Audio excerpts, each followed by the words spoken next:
ఒక న్యూస్ చూసాం, పాకిస్తాన్ మీడియేటింగ్ చేస్తుందంట. అసలు పాకిస్తాన్ ఏంటి, మీడియేటింగ్ ఏంటని న్యూస్ అంతా చూసా, మీకు చెప్దాం అనుకుంటున్నా. ప్రపంచం మొత్తం దేని గురించి ఆలోచిస్తుంది? ఇరాన్ అమెరికా యుద్ధం జరుగుతుంది కదా, అది ఎప్పుడైపోతుందా అని ఎదురు చూస్తున్నారు కదా. మధ్యలో ఎంటర్ అయింది పాకిస్తాన్. ఏంటబ్బా అంటే, సాధారణంగా పాకిస్తానే పేకల లోతుంటాయి వాటి కష్టాలు. అయితే ప్రపంచ శాంతి కోసం మీడియేటింగ్ చేస్తుందంట. ఖచ్చితంగా మాస్టర్ ప్లాన్ ఏదో ఉండే ఉంటుందని మీకు డౌట్ వచ్చింది కదా, అదే ఇప్పుడు మనం తెలుసుకున్నాం. ఒక్కసారి జస్ట్ గమనించండి.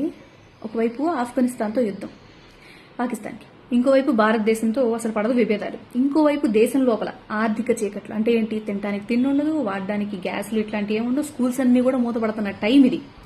మరి ఇట్లాంటి టైంలో నేను శాంతి దూదా అంటే ఏంటి, ఏమై ఉంటుంది?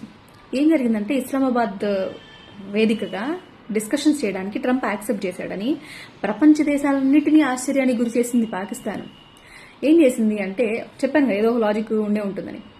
పాకిస్తాను ఎందుకు ఇట్లా చేస్తుందంటే, యుద్ధం కనుక ఆగిపోయింది అనుకోండి, భారత్ కంటే ముందే సంతోషపడేది ఎవరో తెలుసా? పాకిస్తానే. ఎందుకో తెలుసా? వాళ్ళకి చమురు అవసరం ఉంది. ఆ అవసరం తీరిపోవాలన్నా, సరిహద్దులో బోర్డర్స్ లో ఉన్న గొడవలన్నీ తగ్గాలంటే ఇరాన్ ప్రశాంతంగా ఉండాలి. పైగా ట్రంప్ కి ఫేవరెట్ ఫీల్డ్ మార్షల్ అయిన అసిమ్ మునీర్ ఈ అవకాశాన్ని వాడుకుని ఇతను అమెరికా నుంచి ఆర్థిక సహాయం పొందాలి అని చూస్తున్నారా అనేది డౌట్. నిజం చెప్పండి, ఇప్పుడు ఇది శాంతి ప్రయత్నమా లేకపోతే తప్పు కోసం చేస్తున్న ఒక అస్త్రమా? అర్థమైంది కదా సీన్.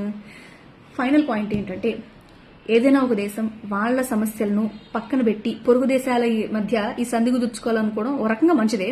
అది స్వార్థం కోసమా లేకపోతే నిజాయితీతో ఉన్నదా అంటే, పాకిస్తాన్ ఇప్పుడు చర్చలు ఏవైతే చేస్తుందో సఫలమైతే భారత్ కు గుడ్ న్యూస్ అంటారా, లేకపోతే ఏం ఫీల్ అవుతారు మీరు? ఏదో యుద్ధం వస్తుందనే పాయింట్లో.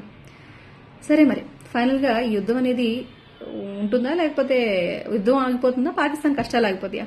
Just think and comment below. Bye.